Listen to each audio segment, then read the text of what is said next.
चलिए, तो आज हम नेक्स्ट चैप्टर की बेटा बात करेंगे। आज हम आपसे बात करेंगे बेटा चैप्टर नंबर 5 की। 5th जो आपका चैप्टर है बेटा वो हमारा है एपी। देखो, आप लोग एक बात ध्यान रखिए, आपके जो सिलेबस है ना उसमें टोटल 5 यूनिट है हमारी। कितनी यूनिट है? 5। ये जो हम बात कर रहे हैं वो अलजेब्रा वाले की बात कर रहे हैं बेटा। अलजेब्रा के अंदर आपके 4 चैप्टर आते हैं। कौन कौन से? सेकंड, थर्ड, फोर्थ और फिफ्थ। सेकंड जो चैप्टर आपका है वो पॉलिनोमियल, थर्ड चैप्टर आपका linear equation in 2 variable, fourth chapter आपका क्वाड्रेटिक इक्वेशन और फिफ्थ चैप्टर आपका एपी बेटा। ये 4 चैप्टर आते हैं हमारे अलजेब्रा के अंदर। टोटल जो आपके पेपर में अलजेब्रा आएगी बेटा वो आएगी 20 नंबर की। अलजेब्रा टोटल जो आएगी हमारी यूनिट जो पूरी है वो 20 नंबर की आपकी आएगी। अब इस 20 नंबर में से पहला जो चैप्टर था वो हम पिछले वाले पार्ट में कर लिया हमने, पॉलिनोमियल। जो पॉलिनोमियल है बेटा आपका एक क्वेश्चन उसमें 3 नंबर का रहेगा और एक क्वेश्चन उसमें 1 नंबर का रहेगा। टोटल 4 नंबर का चैप्टर आएगा आपका पॉलिनोमियल। कितने नंबर का आएगा? 4 नंबर का आएगा बेटा। सारे क्वेश्चंस मैंने आपको डिस्कस करा दिए, उसी टाइप के ही क्वेश्चन रहेंगे, उसके अलावा कुछ और उसमें नहीं रहेगा, कंसेप्ट वही रहेगा। आज हम बात कर रहे हैं नेक्स्ट चैप्टर की, एपी वाले की। एपी जो आपका रहता है टोटल 6 नंबर का रहेगा बेटा। कितने नंबर का रहेगा? 6 नंबर का। अब 6 नंबर में से डिपेंड करता है, मैक्सिमम जो ज्यादा चांस है वो 4 नंबर की जो केस स्टडी है बेटा वो इसके ऊपर आती है। 4 नंबर की केस स्टडी आएगी और एक क्वेश्चन जो आएगा वो 2 नंबर का आएगा बेटा। 2 नंबर में अगर वो नहीं देगा तो वो एक एक नंबर के भी क्वेश्चन आपसे पूछ सकता है। वो हम बात करेंगे जब धीरे धीरे, जब ऐसे ऐसे हम आगे बढ़ेंगे। मतलब 95% चांस है इस चैप्टर की केस स्टडी आने की बेटा। कुछ ही चैप्टर्स हैं जिनकी केस स्टडी फिक्स है, कंफर्म आनी ही आनी है। धीरे धीरे जैसे जैसे हम बात कर रहे हैं वैसे वैसे उसकी केस स्टडी के ऊपर भी बात करेंगे। आज हम इसमें केस स्टडी भी डिस्कस करेंगे बेटा। क्लियर? तो जो हमारा एपी वाला पार्ट है वो आपका टोटल 6 नंबर का होता है। जरूरी नहीं है कि 6 नंबर का ही, ऊपर एक आधा नंबर ऊपर नीचे भी हो सकता है। 4 नंबर की केस स्टडी और 2 नंबर का एक क्वेश्चन या एक एक नंबर के 2-2 क्वेश्चन भी आ सकते हैं। क्लियर? ये हमारा अलजेब्रा वाले यूनिट का दूसरा चैप्टर है बेटा एपी। पहला जो चैप्टर था पॉलिनोमियल वो हमने लास्ट टाइम डिस्कस कर लिया, उसके जितने मैक्सिमम क्वेश्चन मैं आपको करा सकता था वो हमने कर लिए है बेटा। अगर आपने उसमें से कुछ दिक्कत है अगर आप लोगों को तो आप पूछ सकते हो, अदरवाइज तो हम आगे स्टार्ट करना ही है हमें। वही जैसे पिछली बार हमने स्टार्ट किया था, सबसे पहले हम बात करते हैं थोड़ी सी एनसीईआरटी के क्वेश्चंस की, फिर उसके बाद हम धीरे धीरे ऊपर की तरफ चलेंगे। क्लियर? ज्यादा इस वाले चैप्टर में हो सकता है आपका ज्यादा टाइम लगे क्योंकि चैप्टर बड़ा है। पिछले वाला जो चैप्टर हमारा था पॉलिनोमियल वो छोटा चैप्टर था, ये थोड़ा सा चैप्टर बड़ा है, इसमें नंबर ऑफ क्वेश्चंस ज्यादा है, केस स्टडी भी इसके अंदर बड़ी बनेगी हमारी। क्लियर? ठीक है, तो सबसे पहले हम बात करते हैं बेटा जो हमारी एपी होती है वो हमारी होती क्या है। एपी सबसे पहले बेसिक चीजें हम बात कर लेते हैं थोड़ी सी।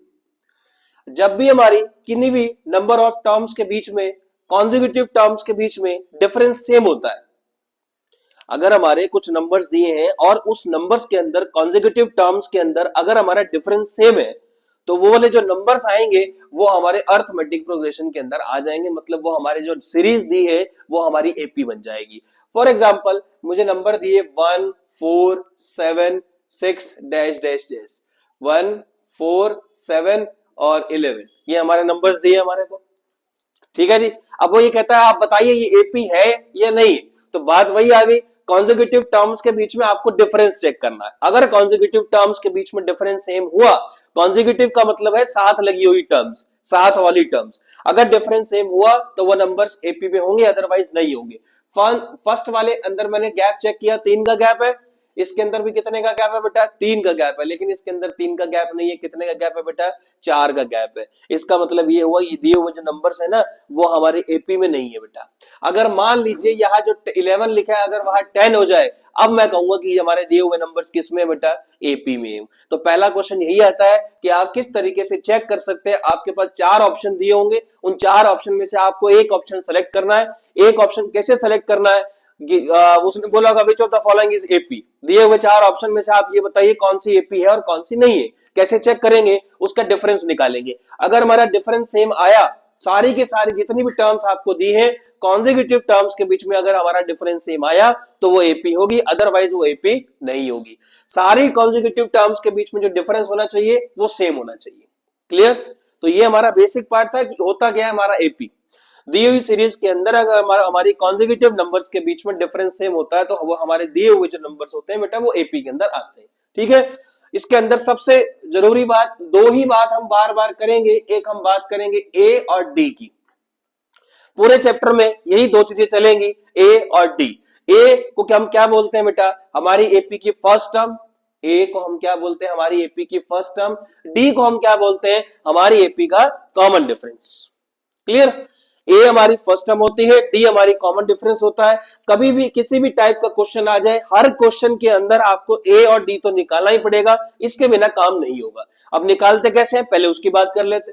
दी हुई एपी के अंदर जो सबसे फर्स्ट नंबर पे लिखी जाती है वो हमारी फर्स्ट टर्म होती है। अब जैसे मैंने एपी लिखी है तो इसमें फर्स्ट नंबर पे 1 लिखा है, तो हमारी फर्स्ट टर्म कितनी है बेटा इसके अंदर? 1। कॉमन डिफरेंस क्या होता है? सेकंड टर्म में से फर्स्ट टर्म को माइनस करो, आगे वाली टर्म में से पीछे वाली टर्म को माइनस करना। याद रखिएगा, ये वाली टर्म में से आगे वाली टर्म में से पीछे वाली टर्म को जब हम माइनस कर देते हैं तो वो हमारा कॉमन डिफरेंस आ जाता है। ये हमारा है ए और डी। सभी क्वेश्चंस में आप किसी भी टाइप के क्वेश्चन जब जैसे हम क्वेश्चन करेंगे आगे आप देखेगा उसके अंदर आपको ए और डी तो हमेशा निकालना ही निकालना पड़ेगा। ए हमारी फर्स्ट टर्म है, पहले नंबर पे जो हमारी लिखी है वो हमारी फर्स्ट टर्म है। दूसरी वाली टर्म में से पहली वाली टर्म को जब हम माइनस कर देते हैं तो हमारा कॉमन डिफरेंस आ जाता है। क्लियर? कोई सी भी टर्म में आगे वाली टर्म में से पीछे वाली टर्म को माइनस कर लो कॉन्जिक्यूटिव टर्म में, वो हमारा कॉमन डिफरेंस ही देगा। तो ये हमारी ए और डी।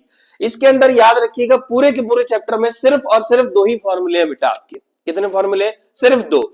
इस पूरे चैप्टर में बस आपको एक बात हमेशा याद रखनी है, क्या?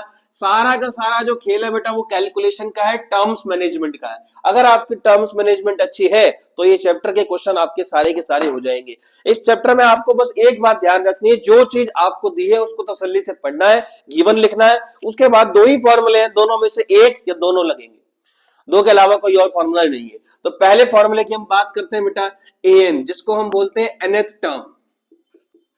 एन को हम बोलते हैं बेटा nth टर्म। एन का फॉर्मूला होता है बेटा n equals to a plus n minus 1 into d. दो टर्म्स में पहले आपको पढ़ा चुका हूं, ए और डी। ए हमारी फर्स्ट टर्म होता है, डी हमारी कॉमन डिफरेंस होता है। अब जो तीसरी जो हमारी टर्म आई है बेटा एन, एन को हम बोलते हैं बेटा नंबर ऑफ टर्म्स। दी हुई एपी के अंदर कितनी हमारी नंबर ऑफ टर्म्स होती है? याद रखिएगा जो एन होता है वो हमारा पॉजिटिव इंटीजर होता है। पॉजिटिव भी आएगा और साथ में इंटीजर होगा, डेसिमल में फ्रैक्शन वाली वैल्यूज एन के अंदर नहीं आएंगी। जो एन होता है वो हमारा पॉजिटिव इंटीजर ही होता है। जेड प्लस का मतलब है यहाँ पर पॉजिटिव इंटीजर ही रहेगा, एन का जो नेचर है हमारा। एन को हम बोलते हैं nth टर्म, या कभी कभी हम इसको एक नाम से और जानते हैं जिसको हम बोलते हैं बेटा लास्ट टर्म। क्या बोलते हैं? लास्ट टर्म, जिसको हम स्मॉल एल से भी लिखते हैं बेटा कई बार। ये हमारा पहला फॉर्मूला है एपी के अंदर nth टर्म का, an equals to a plus n minus 1 into d. A हमारी फर्स्ट टर्म होती है, डी हमारी कॉमन डिफरेंस होता है, n हमारा नंबर ऑफ टर्म्स होता है उस एपी के अंदर कितनी नंबर ऑफ टर्म्स अवेलेबल है। ये किसको बिलोंग करता है? ये हमारा पॉजिटिव इंटीजर को बिलोंग करता है। और an जो होता है वो हमारी nth टर्म होती है। nth टर्म का इसका दूसरा नाम होता है लास्ट टर्म, जिसको हम l से भी रिप्रेजेंट करते हैं। ये हमारा पहला फॉर्मूला है। दूसरा फॉर्मूला एसएन का, जिसके अंदर हम बात करेंगे एसएन मतलब सम ऑफ एपी की। फॉर्मूला होता है बेटा n/2 2a plus n minus 1 into D. सारी चीजें वही है जो वहां भी थी, ए भी वही है, डी भी वही है, एन भी वही है। ये हमारा एसएन का फॉर्मूला बेटा। एसएन के दो फॉर्मूले होता है, एक ही है, वो तो दो दूसरे से दिखाने से दिखा बस है, वो होता है ये वाला भी यही है बेटा, ए प्लस ए एन। ये हमारा दूसरा फॉर्मूला है एसएन का। एसएन को हम क्या बोलते हैं बेटा? सम ऑफ एन टर्म्स। एसएन को हम बोलते हैं बेटा सम ऑफ एन टर्म्स। मेन जो इसके रहेंगे बेटा क्वेश्चंस रहेंगे, क्वेश्चन के बिहाफ पे आपको सारी चीजें डिस्क्राइब कराऊंगा, किस किस फॉर्मूले को किस किस तरीके से आपको लगाना है और कैसे नहीं लगाना। सिर्फ यही दो फॉर्मूले, इसके अलावा कोई और फॉर्मूला नहीं है, किसी भी उसके अंदर कोई भी फॉर्मूला नहीं आएगा। सिर्फ यही दो फॉर्मूले आपको यूज करने पूरे चैप्टर के अंदर। तो बेसिक जो इस पार्ट यही है कि आपको सबसे पहले जो गिवन है उसको अच्छे से पढ़ना है। क्या गिवन हमारे को दिया है, गिवन लिखना है, सारी चीजें लिखनी है। गिवन के अकॉर्डिंग फॉर्मूला लगाने हैं, फिर जो वैल्यू हम फाइंड आउट करेंगे उसके बिहाफ पे हम बात कर लेंगे। ठीक है, फॉर्मूला यही है बेटा, एक एन का formula n equal to a plus n minus one into d, और दूसरा हमारा एसएन का formula n by two bracket two a plus n minus one into d, या n बाई टू ब्रैकेट में ए प्लस एन। ये हमारे दो फॉर्मूले काम आएंगे पूरे के पूरे चैप्टर के अंदर। क्लियर, समझ में आ गई मेरी बात? ये चीजें आपको याद रखनी है। बेसिक जो है मैं मान के चल रहा हूं आपको कुछ कुछ चीजें आती हैं पहले से ही, इसलिए मैं डायरेक्ट क्वेश्चन के ऊपर बात कर रहा हूं। तो सबसे पहले हम बात करेंगे बेटा कुछ एनसीईआरटी के क्वेश्चंस की, और फिर धीरे धीरे हम आगे बढ़ेंगे बेटा। तो पहला क्वेश्चन आपको दिख रहा होगा बेटा, देखिए बेटा फर्स्ट क्वेश्चन से हम स्टार्ट करते हैं। पहला क्वेश्चन आपको ऊपर दिख रहा होगा, आप देख लीजिए, पढ़ लीजिए पहले एक बार ध्यान से। पहले जो कुछ क्वेश्चंस रहेंगे बेटा वो एनसीईआरटी के रहेंगे, उसके बाद हम आगे बढ़ेंगे बेटा। पहला क्वेश्चन पढ़िए क्या कहता है। कहता है which term of the AP. देखो जो चीजें जैसे जैसे बताऊंगा आपको इस चैप्टर में वैसे ही याद रखनी है, अपनी बातें नहीं मारनी है आप लोगों को, जो चीजें जैसे बताएंगी वैसे वैसे ही काम में लानी है आपको। कभी भी किसी क्वेश्चन में आपकी, कभी भी किसी भी क्वेश्चन में विच लिखा हुआ आ जाए, कभी भी किसी क्वेश्चन में हाउ मेनी लिखा हुआ आ जाए, इसका मतलब ये हुआ इन दोनों टाइप के क्वेश्चन में हमें n की वैल्यू निकालनी है बेटा, नंबर ऑफ टर्म्स निकालनी है, मतलब n निकालना है, चाहे वो SN में हो चाहे वो n में हो, दोनों में से किसी में भी हो। अब ये क्वेश्चन स्टार्ट करते हैं, which term of the AP, मतलब हमें निकालना है n। क्या निकालना है? n। सबसे पहले मैंने एपी पढ़ी बेटा, लिखने के तरीके वही जो मैंने पीछे अभी बताया आपको। सबसे पहले जो भी एपी है वो हमने लिख दी बेटा, इस एपी का मैंने ए लिख दिया, बोलिए ए कितना है 21, इस एपी का डी लिखा, आगे वाली टर्म्स में से पीछे वाली टर्म को क्या करना बेटा आपको माइनस करना है। तो 18 माइनस 21 कितना आया कॉमन डिफरेंस? -3 आया बेटा, कितना आया? -3। अब जिस टर्म को मुझे चेक करना है वो मेरी an की वैल्यू होती है।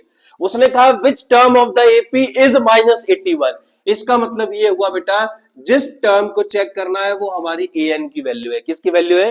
an की वैल्यू। इस क्वेश्चन का मतलब ये है, ये जो आपकी एपी चल रही है 21, 18, 15 डैश डैश डैश चल रही है, आपसे ये पूछा हुआ है जो -81 है वो कौन से नंबर पे आएगा, ये इस क्वेश्चन का मतलब है।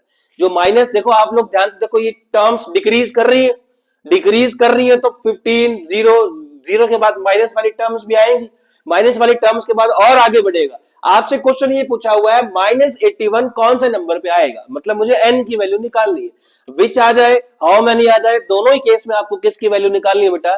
n की वैल्यू निकालनी है। तो विच वाला क्वेश्चन आ जाए तो जिस टर्म को चेक करना होता है या जो टर्म निकालनी होती है वो वाली मेरी an की वैल्यू है। अब an की वैल्यू दी है तो फॉर्मूला भी an का ही लगाना है, दो ही फॉर्मूले, SN का तो नाम ही नहीं आया बेटा, लगाओ an का formula, an equals to a plus n minus 1 into d. Values put करिए बेटा, an की वैल्यू -81, a की value 21, n -1 and the value of d is -3। Clear? सबसे पहले इस प्लस वाले को इधर लेके आइए, माइनस का हो जाएगा, n -3 मल्टीप्लाई -3, -2 और 1 2, 8 इंटू 2 102, -3 को मल्टीप्लाई से डिवाइड में लाइए बेटा, ये वाला माइनस से माइनस कट गया, 3 इंटू 3 9, 3 4 12। क्लियर? तो बोलिए कितना है? 34 equals to n minus 1, the value of n is 34 plus 1 and the value of n is 35। कितनी आएगी बेटा n की वैल्यू? 35। इसका मतलब ये हुआ इस दी हुई एपी के अंदर जो -81 है ना वो 35वें नंबर पे आएगा बेटा। जैसे first, second, third, fourth, fifth, sixth, seventh चलती रहेगी, जब 35 वाली नंबर आएगा ना तब उस पे क्या लिखा जाएगा बेटा? -81। इस क्वेश्चन का ये मतलब है बेटा। विच आ जाए हाउ मेनी आ जाए, दोनों ही केस में आपको n की वैल्यू निकालनी है। ए लिखो, डी लिखो, जो नॉर्मल हमारे काम होते हैं, जिस टर्म को चेक करना है उस जिस टर्म को निकालना है वो an की वैल्यू है, लगाइए an का फॉर्मूला और n की वैल्यू निकाल दीजिए। क्वेश्चन अभी खत्म नहीं हुआ, क्वेश्चन अब आगे एक बार पढ़िए वो क्या कहता है। कहता है also is any term is 0। आपको ये चेक करना है कि क्या इस एपी के अंदर कोई टर्म 0 आएगी। दोबारा वही क्वेश्चन हो गया बेटा। इसका मतलब ये हुआ कि अब मुझे सेम क्वेश्चन दोबारा करना है, उस क्वेश्चन में जो ए है वो यही रहेगा। बोलिए ए कितना रहेगा? 21, डी कितना रहेगा? -3, an कितना लेंगे? 0। आपको ये चेक करना है क्या 0 इसके अंदर आएगा या नहीं आएगा। अब इसके अंदर देखो दो क्वेश्चन हो गए, एक तो विच वाला क्वेश्चन आ गया, एक चेक वाला क्वेश्चन आ गया। आगे दिखाऊंगा भी, अगला क्वेश्चन चेक वाला ही है, वो कराऊंगा नहीं, वो यही समझा रहा हूं।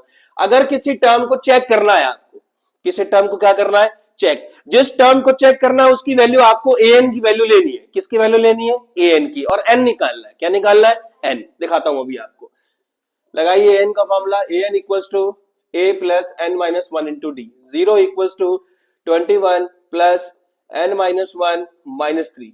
0 minus 21 divide by minus 3 equals to n minus one. Cancel out, 3 और 7 21, 7 और 1 8। वैल्यू आ गई बेटा n की। कितनी वैल्यू आई n की? 8 आई। अब आपको कैसे चेक करना है? जिस टर्म को चेक करना है वो आपको an की वैल्यू लेनी है। an की वैल्यू लेके n निकालना है। अभी मैंने आपको बताया जो n का नेचर होता है वो पॉजिटिव इंटीजर होता है। क्या होता है? Positive integer. पॉजिटिव नंबर आएगा और इंटीजर आएगा। अगर n की वैल्यू पॉजिटिव इंटीजर आई तो आपको कहना है कि यस, इस वाली एपी के अंदर ये वाली टर्म आएगी। अगर आपकी n की वैल्यू पॉजिटिव इंटीजर नहीं आई, फ्रैक्शन में आई या माइनस में आई, तो आपको ये कहना है कि वो वाली टर्म इस एपी के अंदर नहीं है बेटा। ये तरीका होता है चेक करने का। अगले वाला क्वेश्चन जो आपको दिखाई देगा वो चेक करने वाला ही आएगा, वो मैं नहीं कराऊंगा, वो मैंने इसी में करा दिया आप लोगों को। समझ में आई मेरी बात? इसमें दो टाइप के क्वेश्चन हो गए बेटा। एक तो विच वाला क्वेश्चन हो गया। विच का मतलब जिस टर्म को चेक करना है वो an की वैल्यू लेनी है और n की वैल्यू निकाल के जो नंबर बता देना कौन से नंबर पे आए। दूसरा, किसी टर्म को चेक करना है, जिस टर्म को चेक करना है उसकी वैल्यू लेनी है, an की वैल्यू लेनी है और n निकालना है। लास्ट में जाके आपको ये चेक करना है जो n का नेचर होगा वो पॉजिटिव इंटीजर आना चाहिए। अगर पॉजिटिव इंटीजर नहीं आ रहा है, इसका मतलब वो वाली जो टर्म है वो उस एपी के अंदर नहीं है। समझ में आ गई मेरी बात? ये हमारा पूरे का पूरा क्वेश्चन था। ये वाला, इसमें दो कैटेगरी की बात हो गई, कैसे हम नंबर ऑफ टर्म्स निकालते हैं और कैसे हम टर्म्स को चेक करते हैं। क्लियर? ठीक है, समझ में आ गई? तो इस तरीके से हमको करना है क्वेश्चन। अगला क्वेश्चन जो आएगा, देखो आप चेक वाला ही क्वेश्चन आएगा। देखो आ गया ना चेक वाला क्वेश्चन। तो ये वाला क्वेश्चन मैं इसी में ही सिखा चुका हूं बेटा आपको। देख लीजिए, पहले पढ़ लीजिए आप लोग क्या कहता है वो आपसे। वो ये कहता है आपको चेक करना है बेटा। क्या चेक करना है भाई? 30 जो 1 है वो इस लिस्ट में आएगा या नहीं आएगा। तो ये लिस्ट जो है वो हमारी एपी की लिस्ट है। किसकी लिस्ट है? एपी की। ए बोलिए कितना? 5। डी बोलिए 11 माइनस 5 कितना? 6। एन कितना लेंगे? 301। 301। एन निकालेंगे। अगर एन मेरा एक पॉजिटिव इंटीजर आया तो यस करेंगे, अदरवाइज क्या करेंगे बेटा? नो। समझ में आ गई? उसी के अंदर करा चुका हूं आपको पिछले वाले पार्ट के अंदर, तो इसको आपको खुद अटेम्प्ट करना बेटा। अगला क्वेश्चन याद रखिएगा, जैसे पिछले चैप्टर में आप लोगों ने किए थे, जस्ट सिमिलर उसी तरीके से ही करने हैं आप लोगों को। जितने भी क्वेश्चन आपको कराए जाएंगे उस क्वेश्चन की कैटेगरी सेम रहेगी फाइनल में भी। अगला क्वेश्चन डिविजिबल वाले क्वेश्चन या मल्टीपल वाले क्वेश्चन।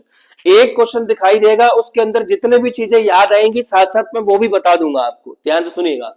हाउ मेनी आ गया, अभी बताया था आपको। हाउ मेनी जब भी आता है तो हम किसकी वैल्यू निकालेंगे बेटा? n की वैल्यू निकालेंगे। अब वो ये कहता है कितने 2 डिजिट के नंबर हैं। कितने नंबर है? 2 डिजिट के, जो किससे डिविजिबल है बेटा? 3 से। अब बात सुन लो ध्यान से, डिविजिबल आ जाए या मल्टीपल आ जाए, डिविजिबल आ जाए या मल्टीपल आ जाए, दोनों का एक ही मतलब है। डिविजिबल आ जाए या मल्टीपल आ जाए, दोनों का एक ही मतलब है, याद रखिएगा। अब आपको ये बताना है ऐसे 2 डिजिट के नंबर बताने हैं जो किससे डिविजिबल हो बेटा? 3 से। तो पहले हमने ये सोचा 2 डिजिट के नंबर स्टार्ट कहां से होते हैं? 2 डिजिट के जो नंबर है बेटा वो हमारे 10 से स्टार्ट होते हैं और किस पे खत्म होते हैं बेटा? 99 पे खत्म होते हैं। अब यहां इस टाइप के क्वेश्चन में जब भी आपका आ जाए, सबसे पहले आपको एपी बनानी है बेटा। क्या बनानी है? एपी। बस इसके बाद वाले नंबर्स वो आपको लिखने हैं जो 3 से डिवाइड करते हो। इतने सभी को पता है बेटा। 10 के बाद पहला नंबर कौन सा डिवाइड करता है 3 से? 12। उसके बाद 15। सिर्फ पहले वाले 2 लिखने और लास्ट वाला लिखना है। क्या लास्ट वाला भी डिवाइड करता है 99? बोलो करता है? बिल्कुल करता है। देखो खेल वही है पिछले वाला। पिछले वाला क्वेश्चन भी यही था बेटा। ए आ गया, बोलो ए कितना? 12। डी कितना बोलो? 15 माइनस 12 कितना? 3। जो सबसे लास्ट में लिखा होता है उसको क्या बोलते हैं? एन। एन का दूसरा नाम भी बताया था आपको। कौन सी टर्म? Last term. कौन सी टर्म? Last term. तो वही क्वेश्चन हो गया। एन दिया, ए दिया, डी दिया, मुझे क्या निकालना है बेटा? एन निकालना है। सारे क्वेश्चन उसी तरीके से ही बनेंगे आप लोगों के, बस आप लोगों को ध्यान से क्वेश्चन को समझना पड़ेगा। अब इस क्वेश्चन में क्या क्या चेंज हो सकता है वो चेंज सुन लो। डिविजिबल की जगह मल्टीपल आ सकता है, ठीक है जी। 3 की जगह कोई और नंबर आ सकता है, बिल्कुल आ सकता है। 2 डिजिट की जगह 3 डिजिट भी कर सकता है। 2 डिजिट की, आप सिर्फ क्वेश्चन कंसेप्ट कंसेप्ट सीखिए, क्वेश्चन उसी तरीके से ही बनेंगे आप लोगों के। 2 डिजिट की जगह अगर मान लो वो 3 कर देता, तो 3 वाले कहां से स्टार्ट होते हैं बेटा, 100 से, और खत्म कहां होते हैं बेटा, 999 पे। खत्म कहां होते हैं, 999 पे। उसके बीच में हम एपी बना लेंगे, जो भी हमारे जिस नंबर से भी डिविजिबल दिया होगा उस नंबर से। समझ में आ गई। अब इसमें एक बात, सॉल्विंग वाला काम आपका ये बेटा, एन का फॉर्मूला लगाएंगे। एन का फॉर्मूला होता है a plus n minus 1 into d. वो वाला फॉर्मूला लगाने के बाद जितनी भी वैल्यूज आपको दी है वो सारी की सारी वैल्यूज पुट करेंगे, और उसके बिहाफ पे हम एन की वैल्यू निकाल देंगे। समझ में आ गई, ठीक है। चीजें वही रहेंगी, फॉर्मूले आपको लगाने हैं, सॉल्विंग आपको करनी है। एक ही क्वेश्चन में कई सारे क्वेश्चन समझा रहा हूं, ये बात बस आप अपने दिमाग में बैठा लो। डिविजिबल आ जाए, मल्टीपल आ जाए, नंबर कितने डिजिट का दिया है, 2 का दिया है, 3 का दिया है, 3 तक ही जाएगा, 3 से ऊपर नहीं जाएगा बेटा। कुछ नहीं दिया तो सिंपल आगे से स्टार्ट करनी है काउंटिंग आपको। ये जितने भी क्वेश्चन अभी करा रहा हूं मैं, सारे के सारे एनसीईआरटी के ही रहेंगे बेटा आपके। चलिए जी, अगला कंसेप्ट कहता है आपको 11 टर्म निकालनी है। ठीक है जी। नॉर्मल अगर मुझे पता है एपी दी हो, जैसे मान लीजिए, अब इसके अंदर देखो आपको एक चीज और बताता हूं मैं। जैसे मान लीजिए मुझे एपी दी है 1074, लास्ट में दिया है माइनस का 62। मुझे पता है इस एपी का ए है 10 और डी है 7 माइनस 10 कितना बेटा, -3। अगर मुझे सिंपल लिखा होता 11 टर्म निकालनी है तो मैं A11 का फॉर्मूला लगाता। क्या फॉर्मूला होता है भाई A11 का, A plus 10D, A plus 10D। ए की वैल्यू पुट करता है 10, डी मल्टीप्लाई माइनस का 3, 10 माइनस का 30, अपना आंसर निकाल लेता कितना, माइनस का 20। लेकिन ये गलत था हमारा, क्योंकि यहाँ पर आप लोग ध्यान से देखिए, आपको एक चीज दी है बेटा। अब वो क्या दी है बेटा, 11th term from the last, 11 term from the last. ये जो हमारा A11 का फॉर्मूला होता है ना बेटा, ये फॉर्मूला होता है आगे से काउंटिंग करने वाला। A11 जो मैंने यहां पर लिखा है, ये फॉर्मूला कहां से नंबर ऑफ काउंट करने का होता है बेटा, स्टार्टिंग से 1 2 3 4 इस तरीके से काउंट करने का होता है। लेकिन उसने 11 टर्म्स कहां से पूछी है, पीछे से पूछी है। फ्रॉम द एंड बोल दे या फिर फ्रॉम द लास्ट बोल दे। तो इस टाइप के जब भी क्वेश्चन आएंगे तो आप लोगों को क्या करना है, पहले जो उसने एपी दी है वो एपी की एपी एज इट इज लिख देनी है। मैंने लिख दी बेटा बिल्कुल। उसके जस्ट नीचे आप लोगों को क्या करना है बेटा, रिवर्स एपी लिखनी है। कौन सी एपी लिखनी है, रिवर्स। अब देखो इसमें करने के 2 तरीके होते हैं, या तो पहले आप एन निकालो उसके बिहाफ पे करो, लेकिन वो वाला टाइप दिक्कत करता है। तो आप लोगों को क्या करना है बेटा, आप लोगों को जो एपी दी है, सबसे पहले मुझे पता है जो मेरा फॉर्मूला है वो आगे से टर्म्स काउंट करने का, तो मैंने कहा एक काम करो ना, इसको उठा के पलट दो, तब भी तो -62 से काउंट करना स्टार्ट करूंगा। तो पहले आपको एपी लिखनी है, उसके जस्ट नीचे रिवर्स एपी लिखनी है। रिवर्स एपी का मतलब ये है बेटा, जो नंबर्स पहले थे उससे जस्ट पलट दो, पलट दिए। अब वही काम जो मेरा काम होता है। अब ए बोलो कितना हो गया। अब यहां पर एक बात याद रखना, डी में दिक्कत नहीं करनी है आप लोगों को। जो पहले डी था उसका सिर्फ साइन चेंज करना है। पहले आप लोगों ने डी निकाला था माइनस का 3 आ रहा था, अब डी कितना आएगा बेटा, प्लस का 3। अब किसकी वैल्यू निकालनी है, A11 की। क्या फॉर्मूला होता है, A प्लस 10D, माइनस का 62, 10 मल्टीप्लाई 30, माइनस का 62, 10 इंटू 30, 30 निकाल लोगे बोलो, अरे बोलो भाई। 2 हो गया और 6 में से 3 हो गया, 3 कितना आ गया बेटा, माइनस का 32 आ गया। तो ये मेरा हो गया फ्रॉम द लास्ट टर्म। अगर आपको कभी भी क्वेश्चन में आ जाए कि आपको कोई टर्म निकालनी है फ्रॉम द लास्ट, मतलब पीछे से निकालनी है, तो हमें क्या काम करना बेटा, जो भी हमारी एपी दी है उस एपी को क्या कर दो आप, रिवर्स कर दो। रिवर्स करते टाइम बच्चे दिक्कत क्या करते हैं, दिक्कत करते हैं बेटा कॉमन डिफरेंस पे। कॉमन डिफरेंस क्या आएगा, जो पहले कॉमन डिफरेंस था ना उसका सिर्फ साइन चेंज करना है आपको। पहले माइनस का था तो अब प्लस का हो जाएगा, पहले प्लस का था तो अब किसका हो जाएगा, माइनस का हो जाएगा। सिर्फ यही याद रखना है आपको। ये कब लगाना है, जब फ्रॉम द एंड पूछा है या फिर फ्रॉम द लास्ट पूछा जाए। एन निकाल के उसके बिहाफ पे फॉर्मूला नहीं लगाना। फॉर्मूला भी होता है n-k+2 वाला, वो नहीं लगाना आप लोगों को। आप लोगों को डायरेक्ट क्या करना है, आप लोगों को एपी रिवर्स करनी है। एपी रिवर्स करने के बाद चीजें बनानी है, ठीक है। जो इसमें कंसेप्ट ज्यादा है, आप ध्यान रखिएगा। जो चीजें जैसे बता रहा हूं वैसे वैसे तसल्ली से सीख लो, उसी के हिसाब से आपके सारे के सारे क्वेश्चन बन जाएंगे, ठीक है। तो फ्रॉम द लास्ट वाला आ जाए तो एपी को रिवर्स करना है, उसके बिहाफ पे लगाने। फॉर्मूले वही 2 है, फॉर्मूले चेंज नहीं करेंगे ना, और कोई फॉर्मूला ऐड करूंगा, सिर्फ स्टेटमेंट के बिहाफ पे आपको आगे बढ़ना है। क्लियर, समझ में आ जाए। तो ये हमारा बात था कि फ्रॉम द एंड अगर आ जाए तो किस तरीके से करना है। लो जी, थ्योरी वाला क्वेश्चन आ गया, सबसे आसान क्वेश्चन। इसी टाइप के क्वेश्चन बनते हैं केस स्टडी में आप लोगों के। मैं आपको अभी केस स्टडी भी कराऊंगा इसके बाद, जैसे जैसे हम आगे बढ़ेंगे। तो केस स्टडी में जो आपके क्वेश्चन बनते हैं वो इसी टाइप से ही बनते हैं बेटा। क्वेश्चन बिल्कुल आसान है, आप लोग ध्यान से पढ़िए क्वेश्चन में क्या बोला है। वो ये कहता है in a flower bed there are 23 rose plants in first row. पहली रो के अंदर कितने रोज प्लांट है बेटा? 23।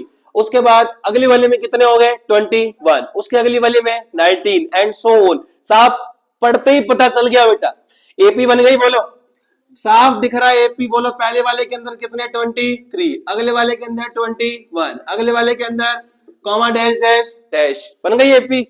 एपी बनते ही आपको दो चीजें लिख लेनी है, ए और डी। ए बोलो कितना? 23। डी बोलो कितना? 21 माइनस 23 कितना होता है बेटा? -2। कितना होता है? -2।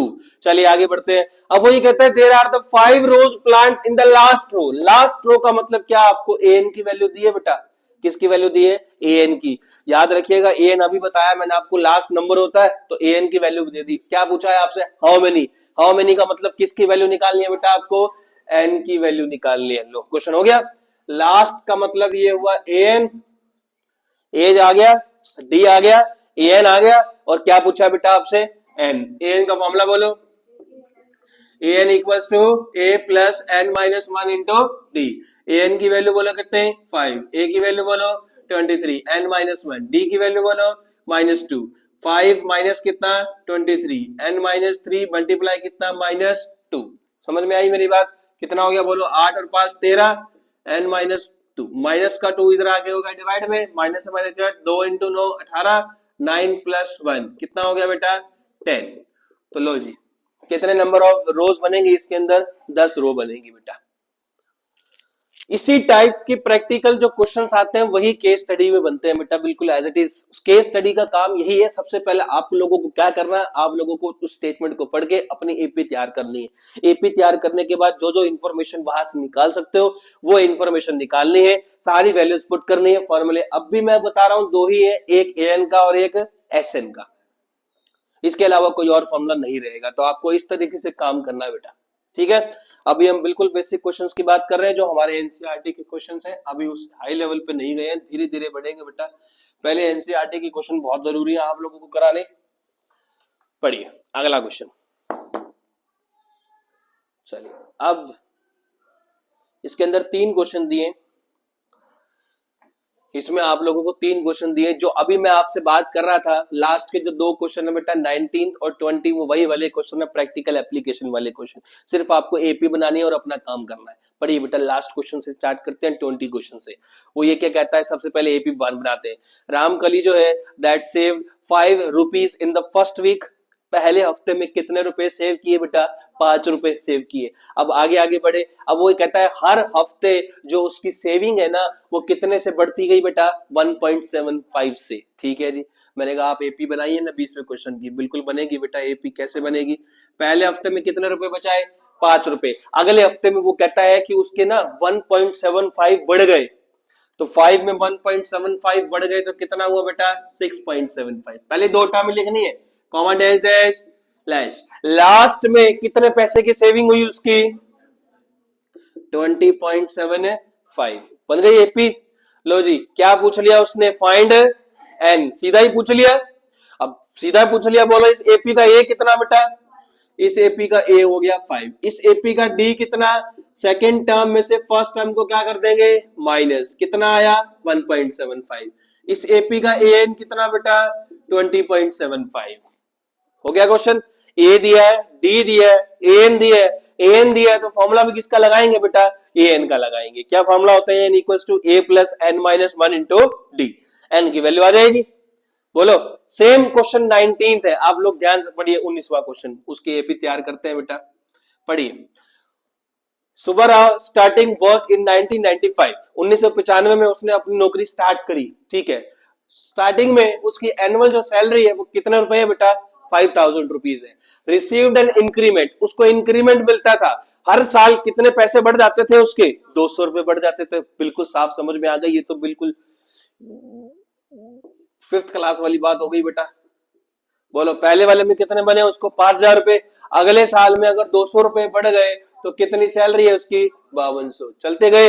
लास्ट में वो कहता है इन विच ईयर। विच आ गया, इसका मतलब किसकी वैल्यू निकालनी है?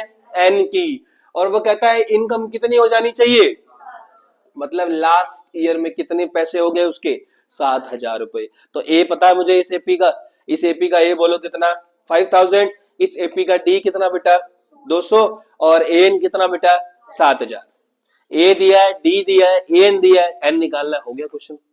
इस टाइप के जो क्वेश्चन बनेंगे वही आपके केस स्टडी में बनते हैं बेटा। क्या आप स्टेटमेंट पढ़िए ध्यान से, प्रैक्टिकल जो नॉर्मल हमारी डेली लाइफ के क्वेश्चंस है ना वही इंट्रोड्यूस होंगे इसके अंदर सारे के सारे। केस स्टडी जब मैं आपको कराऊंगा तो आपको दिखेगा किस किस तरीके से आप लोग एपी बना सकते हैं। ठीक है, समझ में आ गई? इस तरीके से क्वेश्चन आप लोगों को करने हैं बेटा। अब पढ़ते हैं सबसे ऊपर वाला क्वेश्चन, 18th क्वेश्चन। इस क्वेश्चन में आपको एक चीज सिखानी है। क्या सिखाना है?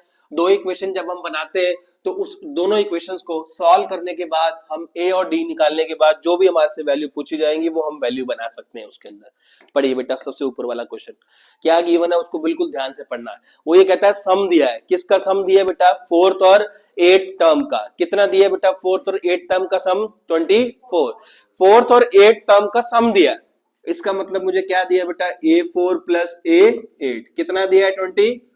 बनाइए इक्वेशन। A4 का फॉर्मूला बोलिए A प्लस 3D, A8 का फॉर्मूला बोलिए A plus 7D equals to कितना 20। A प्लस 1 कितना 2A, 3 प्लस 7 कितना 10 इक्वल्स टू कितना 24। इक्वेशन नंबर फर्स्ट बन गई। चलिए आगे बढ़िए। And the sum of the 6th and 10th term, sum of the 6th and 10th term कितना दिया बेटा सम 44। A6 का फॉर्मूला बोलिए A प्लस 5D, A10 का फॉर्मूला बोलिए A plus 9D equals to कितना 40। A प्लस A कितना 2A, 9 और 5 कितना 14D इक्वल्स टू कितना 44। Equation number second. बाकी सब चीजें बाद में पढ़ेंगे, जब भी हमारी दो इक्वेशन बनेंगी तो बाकी सब चीजें हम बाद में पढ़ेंगे। पहले इन दोनों इक्वेशंस को सॉल्व करके ए और डी निकालेंगे। क्या निकालेंगे? ए और डी। क्योंकि एपी के किसी भी क्वेश्चन को करने के लिए आपको दो चीज की जरूर पड़ेगी, किस किस की बेटा, ए और डी की। ए और डी की दो इक्वेशन बनने के बाद हम इसको सिंप्लीफाई कैसे करते हैं बेटा, मोस्टली 95% क्वेश्चंस के अंदर आप एलिमिनेशन मेथड ही यूज करेंगे। कौन सा मेथड यूज करना है? एलिमिनेशन। कोफिशिएंट सेम होने चाहिए, देखो पहले से कोफिशिएंट सेम है 2a और 2a। तो लो जी कैसे लगाते हैं बेटा एलिमिनेशन मेथड। एक इक्वेशन को कहा लिखते हैं बेटा, ऊपर लिखते हैं, और एक इक्वेशन को कहा लिखते हैं, उससे जस्ट नीचे लिखते हैं बेटा। साइन क्या कर देते हैं? चेंज, कैंसिल आउट हो गया। 10d माइनस का 14d कितना d बेटा, माइनस का 4। 24 माइनस 44 कितना, माइनस का, माइनस से माइनस कट गया। The value of d equals to 5। d आ गया। अब d को उठा के चाहे फर्स्ट इक्वेशन में पुट करो चाहे सेकंड इक्वेशन, मैंने फर्स्ट इक्वेशन में पुट कर दिया बेटा d को। Put d in equation number 1। सबसे पहले मैंने फर्स्ट इक्वेशन लिखी 2a plus 10d equals to 24। d की वैल्यू कितनी है बेटा 50। 10 5 इंटू 10 कितना हो गया 50। 2a का 2a रह गया बेटा 24 माइनस 50। 24 माइनस 50 कितना हो गया बेटा, माइनस का 26। The value of a equals to minus 13।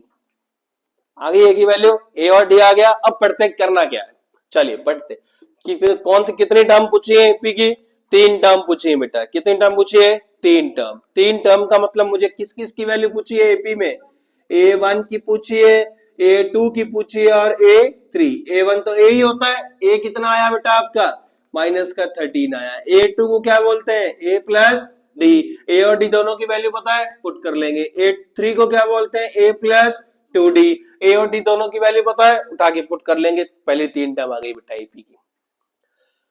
जब भी हमारी दो इक्वेशन बनेंगी तो आप लोगों को बस यही बात ध्यान रखनी है। क्या बात ध्यान रखनी है कि आप दोनों इक्वेशंस को एलिमिनेट करेंगे। सबसे पहले एलिमिनेट करने के बाद ए और डी निकलेगा। ए और डी निकालने के बाद उसके बाद जो भी पूछा होगा उसके बिना नहीं होगा। पहले ए और डी तो निकालना ही पड़ेगा आप लोगों को। क्लियर?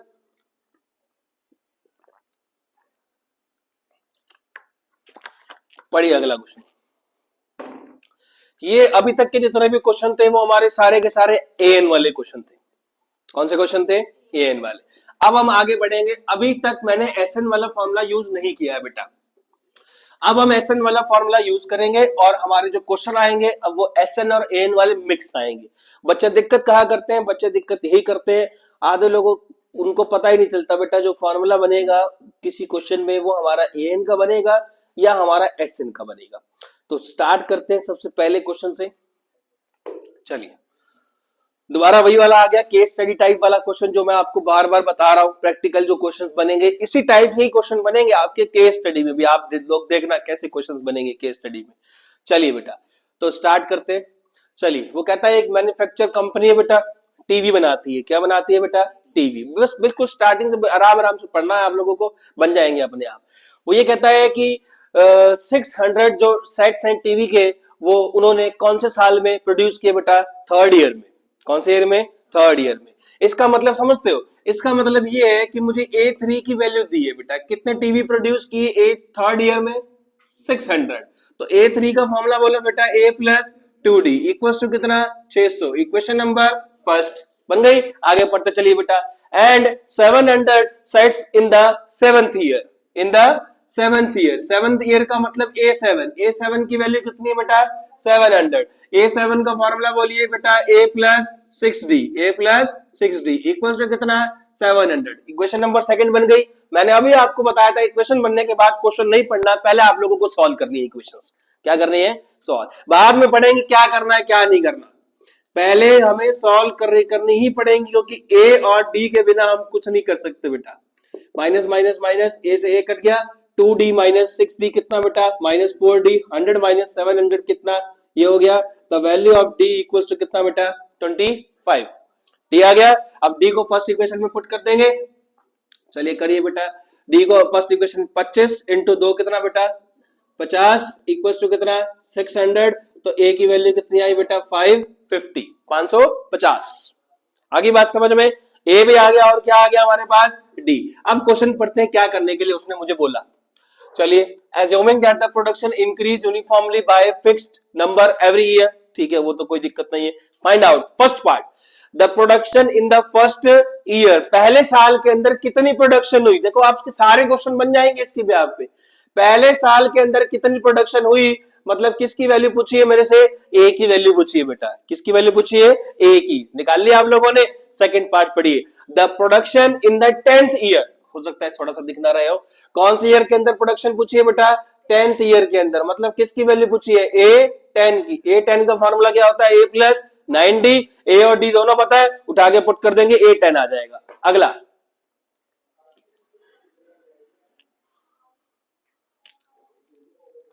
नंबर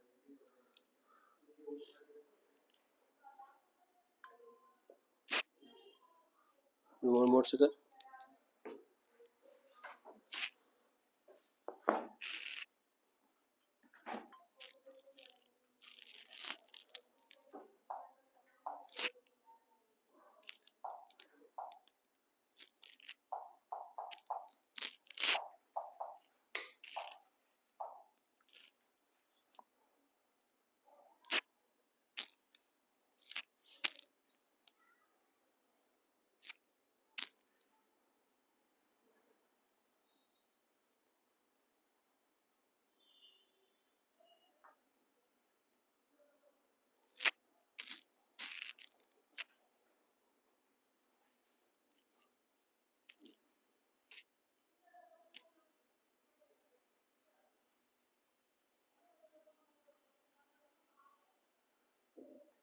बिल्कुल बैग जाकर दोबारा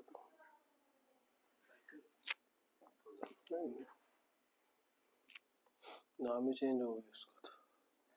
चलो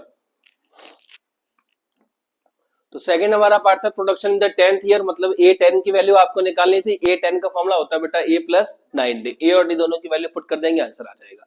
थर्ड पार्ट ये ध्यान से पढ़ना है। वो ये कहता है टोटल प्रोडक्शन बताइए बेटा इन फर्स्ट 7 ईयर। कहता है पहले 7 साल में टोटल मिला के आपने कितना प्रोड्यूस किया।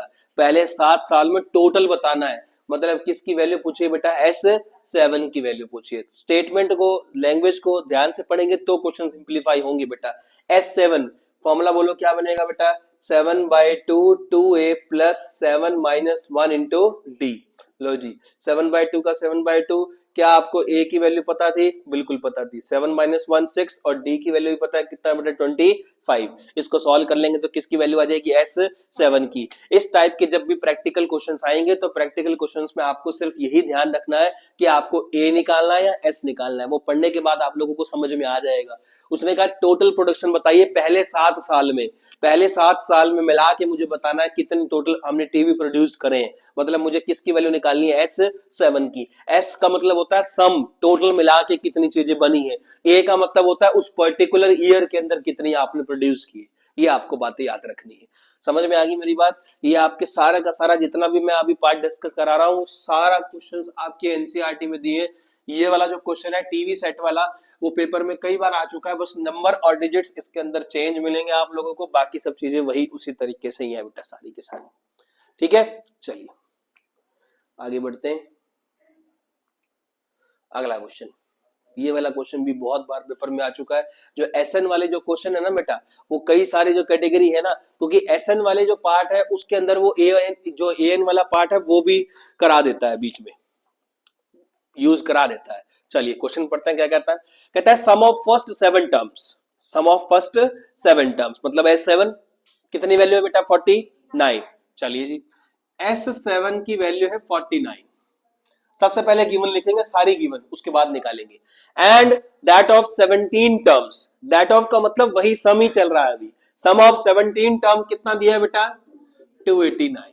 ये दो चीजें गिवन हो गई भाई। ठीक है, क्या निकालना है sum of first n terms, sum of first n terms मतलब Sn निकालना। जब भी इस टाइप के क्वेश्चन आए ना आपको सम ऑफ n टर्म्स निकालना या n टर्म निकालनी है तो आंसर भी n में ही आएगा। किस में आएगा n में। सबसे पहला मेरा काम है मुझे a और d निकालना। क्या निकालना है a और d। आ जाइए बेटा, s दिया है तो फॉर्मूला भी s वाला ही लगाएंगे। चलिए पहले हम जनरल फॉर्मूला लिखते हैं बेटा। Sn का फॉर्मूला बोलिए n/2 bracket 2a plus n-1 into D. ये इंपॉर्टेंट है, कई बार पेपर में आ चुका है। n की वैल्यू सबसे पहले कितनी लेंगे बेटा 7 लेंगे। कितनी लेंगे 7। 7/2 2a प्लस 7-1 6d। S7 की वैल्यू बोलिए कितनी है बेटा 49। कितनी है बेटा 40। अब थोड़ा से ध्यान से समझिएगा क्वेश्चन किस किस तरीके से करना है। 7 7 जा 49, नीचे वाला 2 ऊपर चला गया। 7 इंटू 2 कितना हो गया बेटा 14। 2a plus 6d equals to 14। पहली इक्वेशन तैयार हो गई। बोलिए ऐसे दूसरी इक्वेशन भी होगी। अब n की जगह कितना लेना है बेटा 17 लेना है। कितना लेना है n की जगह 17। फॉर्मूला बोलिए S17 equals to 17/2 2a plus 17-1 कितना बेटा 16। S17 की वैल्यू बोलिए बेटा 289। 17/2 2a प्लस 16d। 17 70 जा कितना होता है 289। 17 इंटू 2 कितना हो गया 34। 2a plus 16d equal to 34। Second equation बन गई। बोलिए अभी तक 2 बार करा चुका हूं। 2 इक्वेशन बनने के बाद दोनों को एलिमिनेट करके a और d निकालेंगे। चलिए नॉर्मल ऐसे ही कर लेते हैं। 2 2 कट गया, 16 में से 6 गया कितना 10। 10 34 में से 14 गया कितना बोलो 20। कितना 20। 10 इंटू 2 कितना 20। कॉमन डिफरेंस कितना आ रहा है बेटा 2 आ रहा है। कितना आ रहा है 2 आ रहा है। डी की यहां पर वैल्यू पुट करी 6 इंटू 2 कितना 12। 14 में से 12 गया कितना 2। 2 से 2 कट गया तो value of A equals to 1। लो जी वैसे निकाल दिया हमने। तो भाई बात समझ में आ गई। ए की वैल्यू कितनी आएगी 1 और डी की वैल्यू कितनी आएगी 2 आ गया। अब हमें ये देखो निकालना क्या है Sn निकालना है। अब आते ये कहते हैं हमारे पास तो n ही नहीं है। अरे n चाहिए ही नहीं हमें। Sn का मतलब है हमें आंसर भी किस में देना है n में ही देना है। तो लगाइए Sn का फॉर्मूला। बोलिए Sn का फॉर्मूला क्या होता है n/2 bracket 2a plus n-1 into D. n की जगह n ही रखना है, सिर्फ वैल्यूज पुट करनी है a और d की। किसकी पुट करनी है a और d की। a की वैल्यू बोलिए कितनी 1, d की वैल्यू बोलिए 2। चलिए करिए पुट 2 इंटू 1 2 प्लस n-1 और 2 का 2। और जितना सिंप्लीफाई कर सकते हैं उतना सिंप्लीफाई करिए। 2n-2 2 से 2 कैंसिल आउट हो गया। n/2 मल्टीप्लाई 2n 2 से 2 और गया n इंटू n कितना आया बेटा n स्क्वायर आया। ये हमारा फाइनल आंसर आया कि सम ऑफ n टर्म्स जो आएगी वो हमारी n स्क्वायर आएगी। आंसर n में ही आएगा, याद रखिएगा। सम ऑफ n टर्म्स पूछ ले, n टर्म पूछ ले, फाइनल जो आंसर बनेगा वो हमारा n में ही बनेगा।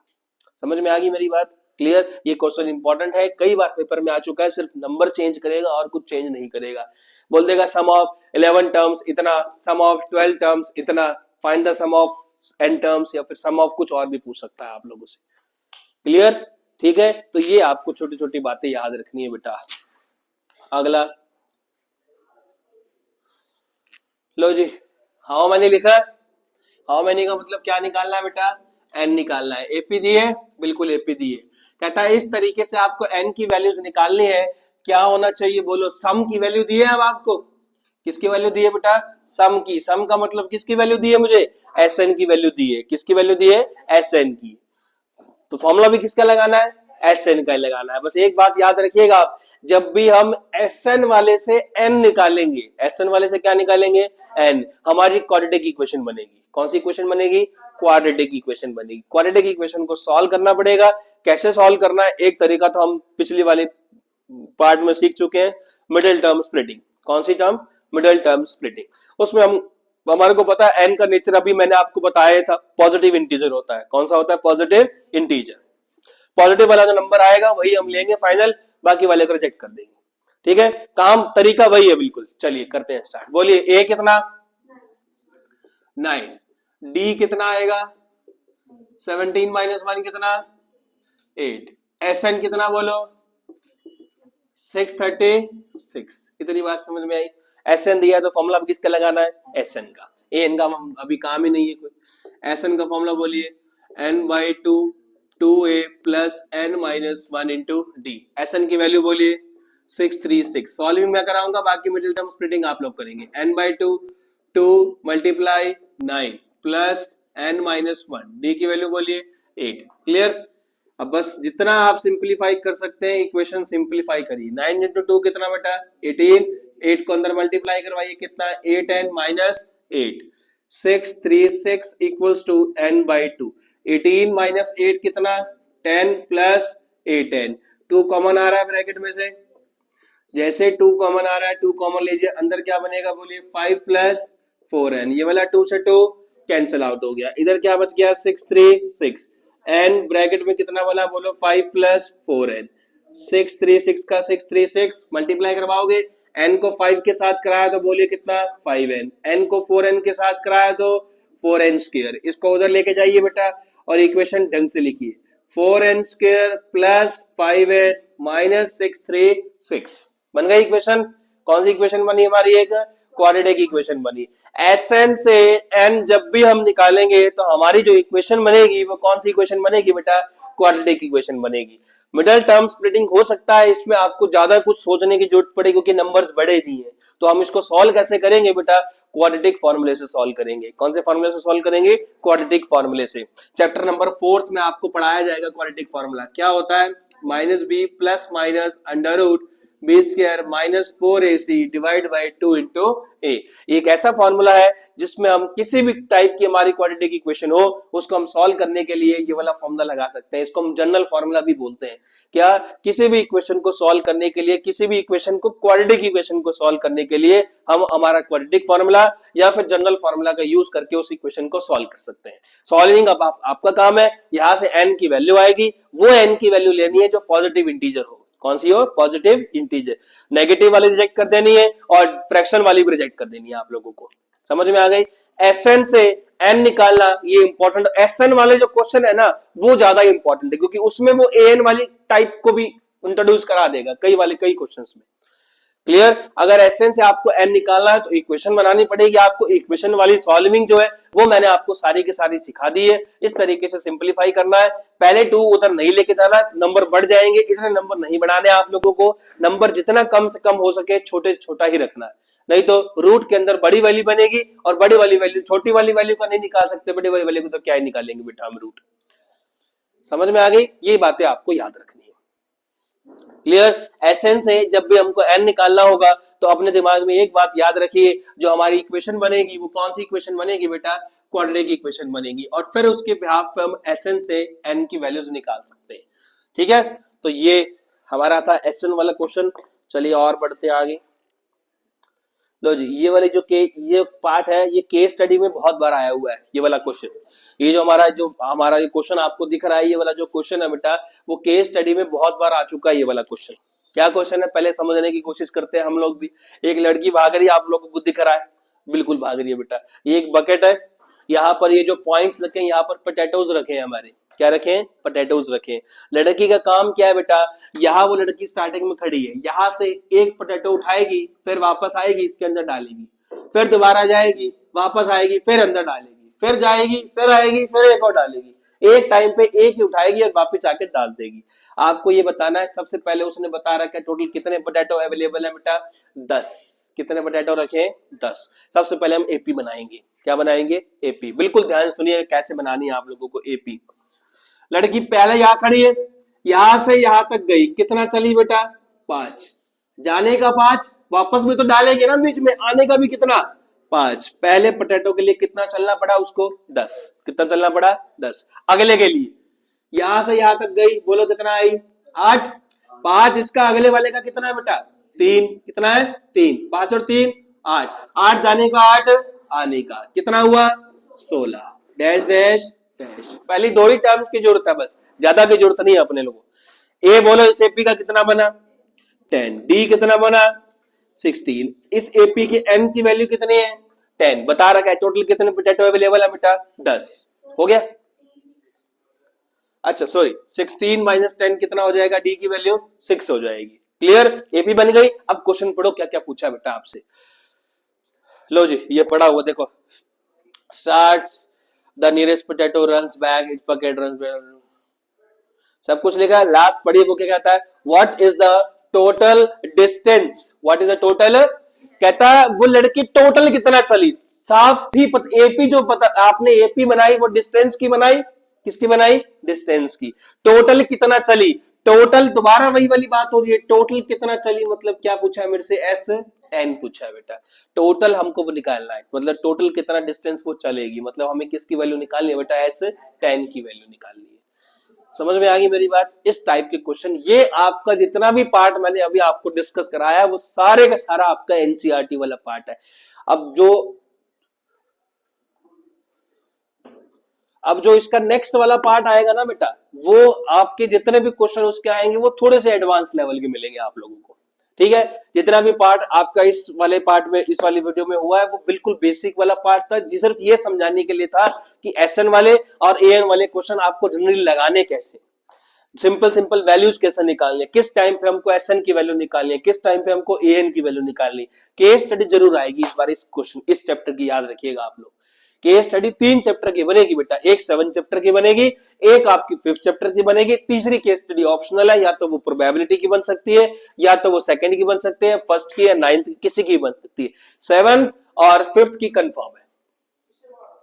क्लियर, तो एक वीडियो और आएगी इसकी जिसके अंदर हम बाकी बचे हुए एडवांस वाले जो क्वेश्चन है इसके अलावा वो डिस्कस करेंगे। अभी सिर्फ मैंने आपको एनसीईआरटी का बेसिक पार्ट डिस्कस कराया सारे का सारा। ठीक है, समझ में आ गई मेरी बात। चलो अगली फिर बाद में बात करते हैं।